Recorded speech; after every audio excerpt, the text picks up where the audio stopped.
2026-27 অর্থবর্ষের উপরে বাজেটের উপরে আমার আলোচনার সুযোগ দেওয়া। স্যার, প্রথমেই বলি 2026 নির্বাচনে বিজেপির পক্ষ থেকে যে ভরসার শপথ নামে যে প্রতিশ্রুতিপত্র দেওয়া হয়েছিল, এই বাজেটে আমরা দেখলাম অনেক কিছুই সেখানে এখনো অনুপস্থিত। যেমন স্যার বলা হয়েছিল চাকরির ক্ষেত্রে ইশতেহারে লেখা ছিল অতীতে বিলুপ্তি করে যে সমস্ত স্থায়ী সরকারি পদ পুনরায় চালু করা হবে, কিন্তু বাজেটে অস্থায়ী কর্মীদের স্থায়ীকরণের কোনো উচ্চবাচ্য দেখতে পেলাম না। হ্যাঁ স্যার, কিছু ক্ষেত্রে তাদের সাম্মানিক বেড়েছে, কিন্তু আবারও অনেক অস্থায়ী চুক্তিভিত্তিক যারা কর্মী আছে তাদের বাড়েনি। যেমন পঞ্চায়েতের কম্পিউটার অপারেটর, এনএসকিএফ টিচার, উচ্চ মাধ্যমিক চুক্তিভিত্তিক টিচার, কমিউনিটি হেলথ অ্যাসিস্ট্যান্ট, স্যাট, এমএসকে এসএসকে টিচার সহ অনেক সেক্টরে যারা আছে তাদের বাড়েনি। স্যার, 2021 সালে ভারতীয় জনতা পার্টি তাদের প্রতিশ্রুতিপত্রতে তৃতীয় লিঙ্গের জন্য অনেক শব্দ খরচ করেছিল, কিন্তু এই 2026-এ এই অর্থের বোঝা, ঋণের বোঝা নেওয়ার পরেও একটা বড় বাজেট পেশ করেছে, কিন্তু সমাজে যারা তৃতীয় লিঙ্গের মানুষ তাদের জন্য কোনো শব্দ দেখতে পেলাম না। আমি আশা করব পরবর্তী সংযোজনীতে মাননীয় অর্থমন্ত্রী মহাশয় এই সমাজে তৃতীয় লিঙ্গে যারা আছেন তাদের জন্য বিশেষ প্যাকেজ বা কাজের ব্যবস্থা করবেন। স্যার, বাজেটে চাকরির কথা বলা হচ্ছে, যেখানে বাজেটে সরকারি চাকরির ক্ষেত্রে 1 লক্ষ চাকরির প্রদানের ব্যবস্থা করা হচ্ছে। সেখানে আমি একটি কথা বলবো যে যদি আমরা প্রাইমারি স্কুলে গড়ে একজন করে টিচার দিই, 49,000 টিচার লাগবে। শুধু প্রাইমারি নয়, আপার প্রাইমারি থেকে শুরু করে উচ্চশিক্ষা পর্যন্ত পশ্চিমবঙ্গের বিগত সরকার যেভাবে চাকরিতে নিয়োগ না করে শিক্ষা প্রতিষ্ঠানগুলোকে ধ্বংস করেছিল, সেখানে শুধুমাত্র ওই 1 লক্ষ টিচার দিয়ে 1 লক্ষ চাকরির ব্যবস্থা করে এই সরকারি প্রতিষ্ঠানগুলোকে সচল করা যায় না। স্যার, 20,000 পুলিশে নিয়োগের কথা বলা হয়েছে। আমরা যদি একটা তথ্য দেখলে দেখা যাবে যে আমাদের ওয়েস্ট বেঙ্গলে ইউনাইটেড নেশন যে রেকমেন্ডেশন করেছে প্রতি 1 লক্ষ মানুষের জন্য 222টা পুলিশ, এবং আমাদের ভারত সরকারের bureau of police research and ডেভেলপমেন্টের যে অনুমোদিত পদ আছে 196 জন পুলিশের দেওয়ার কথা বলেছে, কিন্তু আমাদের ওয়েস্ট বেঙ্গলে মাত্র 101 জন পুলিশ। তাই 20,000 পুলিশ দিয়ে যে ব্যাপক শূন্য পদ আছে সেটা পূরণ করা যাবে না। প্রায় 2 লক্ষের অধিক অলরেডি শূন্য পদ আছে, সেটাকেও বৃদ্ধি করতে হবে।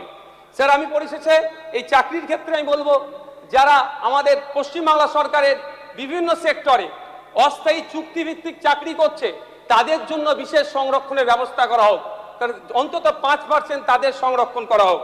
স্যার, নিয়ে যদি বলি, যেভাবে প্রতিশ্রুতি দেওয়া হয়েছিল সেই মতো হয়নি। আমি আশা করব সুপ্রিম কোর্টের যে গাইডলাইন বকেয়া সহ ডিএর বন্দোবস্ত করা হোক, তবে সেটা পয়লা অক্টোবর থেকে নয় স্যার, 1 জুলাই থেকেই সরকারি কর্মচারীদের ডিএর ব্যবস্থা করা হোক, সে আমি আশা করব। স্যার, সংগ্রামী ভাতার কথা বলা হয়েছে, ওই নিয়ে আমি আর চর্চা করব না।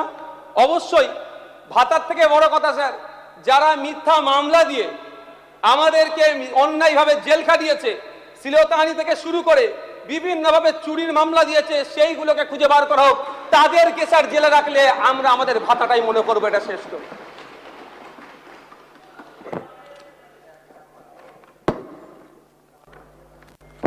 স্যার, আমার একটা অনুরোধ এটাই যে কিছু সংখ্যক মানুষ চুরি করেছে, সেই চুরির দায় পশ্চিমবাংলার 2 কোটির অধিক মহিলাদের ঘাড়ে চাপাবেন না।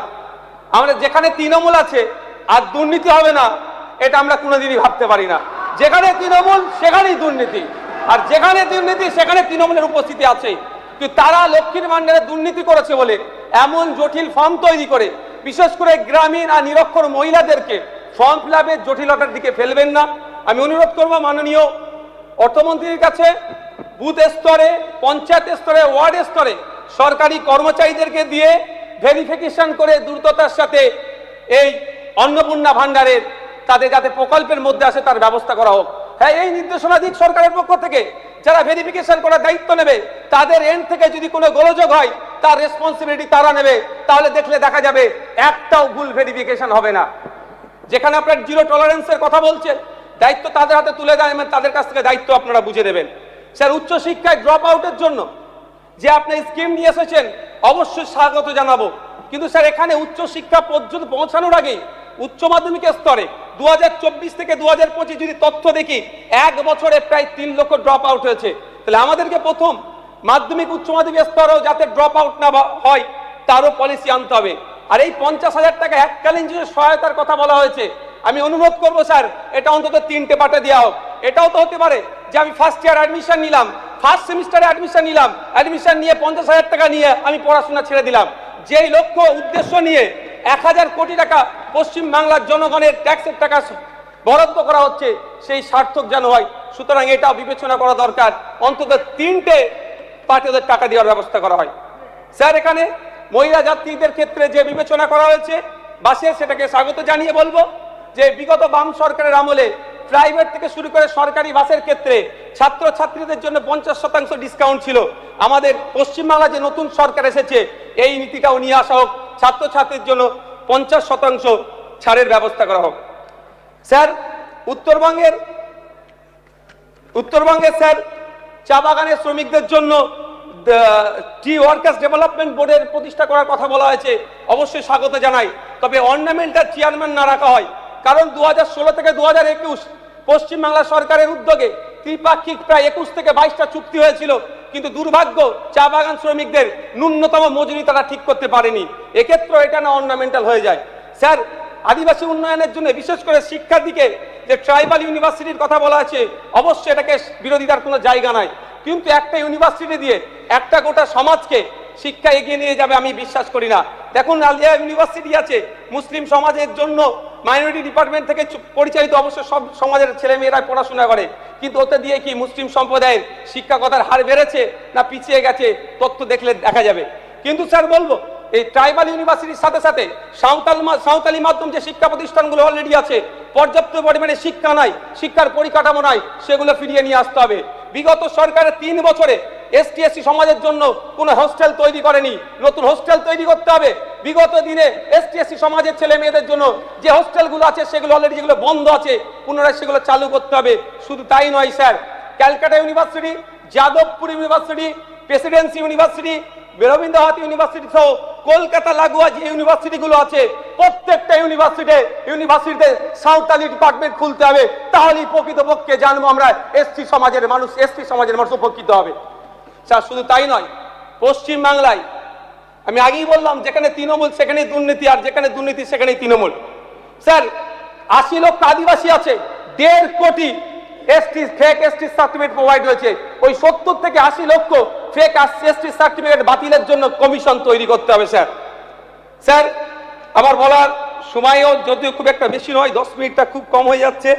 আমি বলবো স্যার, এখানে একটা দেখছিলাম আপনার সরকারি উদ্যোগে স্যার একটা প্রজেক্ট নিয়ে এসেছে তীর্থযাত্রা ও ধর্মীয় পর্যটনকে সহজতর করার জন্য একটা রুট ম্যাপ তৈরি করেছে। স্যার, আমাকে 2 মিনিট দিতে হবে স্যার, রিকোয়েস্ট করছি স্যার, 2 মিনিট। আজকে পারবো না, আজকে স্যার 2 মিনিট। স্যার, তৃণমূলের বিচারিতা আমি স্যার একটু বলতে চাই এখানে মাইনরিটিদেরকে নিয়ে। স্যার, মাইনরিটিদেরকে নিয়ে যে কিভাবে নামে স্যার শোষণ করেছে আমি স্যার বলবো। স্যার আমরা দেখেছি বিগত 3টে অর্থবর্ষ যদি দেখি প্রায় 15,000 কোটি টাকা মাইনরিটিদের জন্য বরাদ্দের প্রস্তাব রেখেছে, কিন্তু এন্ড অফ দ্য ইয়ার আমরা যদি দেখি দেখা যাবে সেখানে অ্যালোকেশন তার 50% করেনি। এক্ষেত্রে আমি অনুরোধ করব, সংক্ষেপে প্লিজ। এখানে স্যার আমি অনুরোধ করব, যেখানে যে 2165 কোটি টাকার কথা বলা হয়েছে, এটা 100% কাজ হোক, মাইনরিটিদের স্বার্থ হোক এবং ফান্ড যাতে বৃদ্ধি করা হোক, তারও আমি অনুরোধ করব।